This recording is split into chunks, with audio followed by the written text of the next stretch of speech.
মহাপ্রভু চিন্তা করলেন, এরা নীলাচলবাসী ছাড়াও কি আসেন না বহিরাগত ভক্তবৃন্দ? আজকের এই যে শ্রীবাস সঙ্গনে কীর্তন হচ্ছে, যদি বলেন শ্রীবাস তো নবদ্বীপের শ্রীবাস না, আপনারাও হতে পারেন শ্রীবাস। শ্রী শব্দের অর্থ সুন্দর। আমাদের এই বাস যে স্থানে আমরা রয়েছি, তাহলে সুন্দর বাসা যদি হয়, সেখানেই আমার গৌরহরি নর্তন কীর্তনে বাধা হয়ে থাকেন। শ্রীবাসের কথা বলতে গেলে আরও অন্য কথা, আমি অত দূরে যাচ্ছি না। আজকের এখানে এই যে পাড়া প্রতিবেশী বৃন্দ ছাড়াও বহিরাগত ভক্তবৃন্দ আছেন, অনেক দূর থেকেও কিন্তু এসেছেন। এই যে এখানে কীর্তন হচ্ছে কোথায়, দমদম ছাড়িয়ে, সেখান থেকে পাবরা, উলুবেড়িয়া, ভাবুন, তাহলে বহিরাগত ভক্তবৃন্দ আছেন। তাহলে এমন ভক্ত এখানে আসলেও আসতে পারেন যে বলতে পারেন আমার কৃষ্ণ কোথায় আছে। তাই নীলাচলবাসীদের ছাড়াও চলেছেন মহাপ্রভু এইবার কোথায়? সমুদ্রের তীরে। দেখবেন সমুদ্রের তীরে যত ভিড় হয়, পুরীর মন্দিরে অত ভিড় হয় না। প্রকৃতির একটা সুন্দর শোভা হয়। বিশেষ করে যামিনী প্রভাতকালে সূর্য যখন উদয় হয়, সবাই আমরা ছুটে যাই সমুদ্রের তীরে। আবার যখন গোধূলি বেলা হয়, তখনও আমরা ছুটে যাই সমুদ্রের তীরে। তাই মহাপ্রভু চিন্তা করলেন, এমনও ভক্ত আসলেও আসতে পারে, আমি একটু সমুদ্রের পাড়ে যাই। গম্ভীরা মন্দির ত্যাজি গোরা সমুদ্র আড়ে ধায়, যারে দেখলে তারে শুধাই আমার গোরা নটরায়। মহাপ্রভু এসে দেখছেন, এইবার লক্ষ্য করুন, আপনারা আমরা সবাই যাই পুরীতে, কিন্তু পুরীতে গিয়ে কেউ আমরা সমুদ্রের জলে নামছি, জলক্রীড়া করছি, কেউ ভয়ে নামছি না, তীরে থেকে দাঁড়িয়ে দেখছি, বসে দেখছি, আবার কেউ মজা করতে গিয়ে তলিয়েও যাচ্ছি। কিন্তু এই সমুদ্রটা যে কি, এইটা যদি আমরা একটুখানি উপভোগ করতে পারতাম, বেশি আনন্দ পেতাম, যেমন পেলেন আজকের মহাপ্রভু। দেখলেন সমুদ্রের তীরে গিয়ে দেখছেন একটা ভক্ত করে করতালি দিচ্ছেন, সমুদ্রের জলের দিকে তাকিয়ে আছেন। কি সুন্দর ঢেউ দেখো। এই করে করতালি দিচ্ছেন, জগন্নাথের নাম করছেন না, তিনি আমাদের মতো গাইছেন, হরে কৃষ্ণ হরে কৃষ্ণ কৃষ্ণ কৃষ্ণ হরে হরে, হরে রাম হরে রাম রাম রাম হরে হরে, হরে কৃষ্ণ হরে। দেখছেন কি শোভা, কৃষ্ণ কৃষ্ণ হরে হরে, হরে রাম হরে রাম রাম রাম হরে হরে, হরে কৃষ্ণ হরে কৃষ্ণ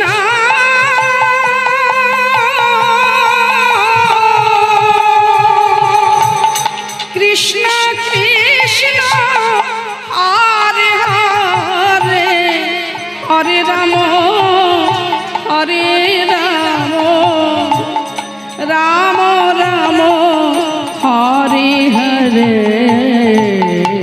হরে কৃষ্ণ হরে কৃষ্ণ কৃষ্ণ কৃষ্ণ হরে হরে, হরে রাম হরে রাম রাম রাম হরে হরে,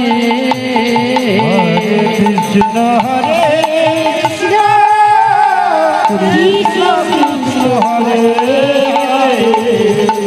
হরে রাম হরে রাম রাম রাম হরে হরে। মহাপ্রভু আর দেরি করলেন না, এই সুযোগটাকে তিনি কাজে লাগিয়ে দিলেন। চেয়ে আছে সমুদ্রের জলের দিকে, প্রেম সিন্ধু গোরা রায় নিতাই তরঙ্গতায়, প্রেমের সমুদ্র যদি আমার হয় গৌরহরি, আর ঢেউটা হলো আমার স্বয়ং নিতাই চাঁদ। যিনি শোভাবর্ধন করেছেন ঢেউটাকে দিয়ে, সেই ভক্তটি যখন সমুদ্রের জলের দিকে তাকিয়ে গাইছেন, মহাপ্রভু পিছন থেকে গিয়ে একেবারে সাষ্টাঙ্গী প্রণাম নয়, মহাপ্রভু কি প্রণাম করতে পারেন? পারেন না। মহাপ্রভু গিয়ে জড়িয়ে ধরেছেন। যেই জড়িয়ে ধরেছেন সঙ্গে সঙ্গে বলে উঠলেন, দেখেছো নাকি দেখেছো নাকি কে কে কে কে তুমি? তোমার পরস্পর মাত্র আমার তাপিত হৃদয় এত সুন্দর ঠান্ডা হলো, শীতল হলো, তুমি কে? যেই পিছনটি ফিরেছেন দেখলেন শ্রীকৃষ্ণ চৈতন্য মহাপ্রভু। পুরীতে আমরা সবাই যাই জগন্নাথ সুভদ্রা বলরাম দর্শন করতে। অচল জগন্নাথকে সবাই দর্শন করি, কিন্তু কজন ব্যক্তি আছেন সচল জগন্নাথকে দর্শন করেছেন? সঙ্গে সঙ্গে মহাপ্রভু চরণতলে সাষ্টাঙ্গে প্রণিপাত। মহাপ্রভু বুকে জড়িয়ে ধরেছেন। করছো কি তুমি? আমি তোমায় প্রশ্ন করছি, কি করছো? অধমকে কি প্রশ্ন করছো? কোথায় গেলে আমার কৃষ্ণ পাবো জানো, যদি আমায় বলে দাও। হে কোথায় গেলে কোথাবা যাব আমি, কিবা করিব নানা কৃষ্ণ ছাড়া আমি আনে জানি না। কৃষ্ণই আমার ভজন সাধন, জানো যদি আমায় বলে দাও। জানো মহাপ্রভু জড়িয়ে ধরেছেন, আমি কোথায় গেলে আমার সেই কৃষ্ণ পাবো, জানো যদি আমায় বলে দাও। হে কোথায় গেলে কৃষ্ণ পাবো, জানো যদি আমায় বলে হে নানা কৃষ্ণ ছাড়া আমার প্রাণ বাঁচে না। তোমরা জানো যদি বলে দাও হে। নানা কৃষ্ণ ছাড়া প্রাণ বাঁচে না, জানো যদি আমায় বলে দাও। হে জানি না তুমি কৃষ্ণ, তুমি খুঁজে দেখো। মহাপ্রভু আর দেরি করলেন না, সময়টাকে নষ্ট না করে ফিরে গেলেন কোথায়? শয়ন উত্থান মুখে ফেন বাহিরা। বাহিরা যিনি আজকের এই লীলাটা বহিঃপ্রকাশ করেছেন পদকর্তা বাসুদেব ঘোষিয়া লীলা করিলেন প্রকাশ। করিলেন প্রকাশ। পদকর্তা বাসুদেব ঘোষ তিনি আজকের বহিঃপ্রকাশ করলেন জগৎ সংসারে। মহাপ্রভু এসে দাঁড়িয়েছেন জগন্নাথের সিংহ দুয়ারে। আমরা যেমন জগন্নাথের সামনাসামনি গিয়ে প্রণাম করতে পারি, জগন্নাথকে দর্শন করতে পারি, মহাপ্রভু কোনোদিন জগন্নাথের মন্দিরের মধ্যে প্রবেশ করেননি। কেন করেননি? সিংহদুয়ারে দাঁড়িয়ে থাকতেন। কেন? যে মন্দিরে হরিদাস ঠাকুরকে প্রবেশ করতে দেওয়া হয়নি, তিনি প্রতিজ্ঞা করেছিলেন আমিও এই মন্দিরে প্রবেশ করব না। এই বাহিরে দাঁড়িয়ে জগন্নাথের উদ্দেশ্যে প্রণাম জানিয়ে যাচ্ছেন। সমস্ত ভক্তমণ্ডলী সবাই উচ্চৈস্বরে বলে উঠলেন, জগন্নাথ সুভদ্রা বলরাম জিউ কি, জগন্নাথ সুভদ্রা বলরাম জিউ কি, জগন্নাথ সুভদ্রা বলরাম জিউ কি।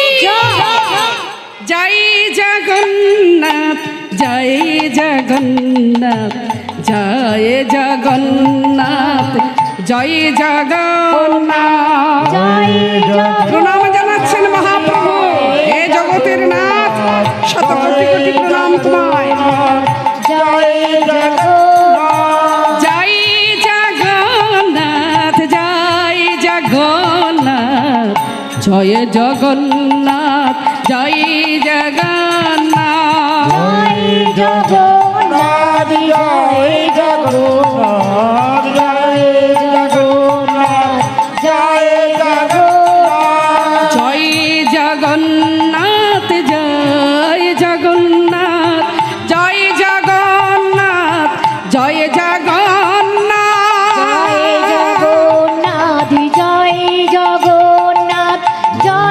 জগন্নাথ জয় জগন্নাথ জয় জগন্নাথ জয় জগন্নাথ জয় জগন্নাথ জয় জগন্নাথ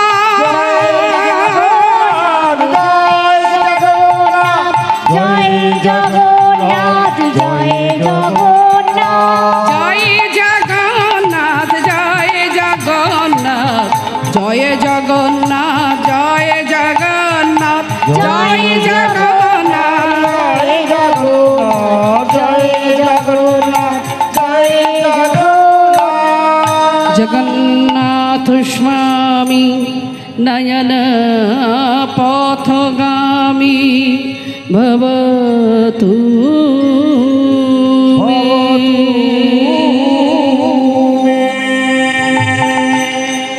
গম্ভীরা মন্দিরে ফিরে আসলেন। মহাপ্রভুকে রেখে চলুন যাই সবাই দ্বারকায়। আজকের কেন রাধারানী কালী হয়েছিলেন? দ্বারকাপতি মহারাজ শ্রীকৃষ্ণ রাজ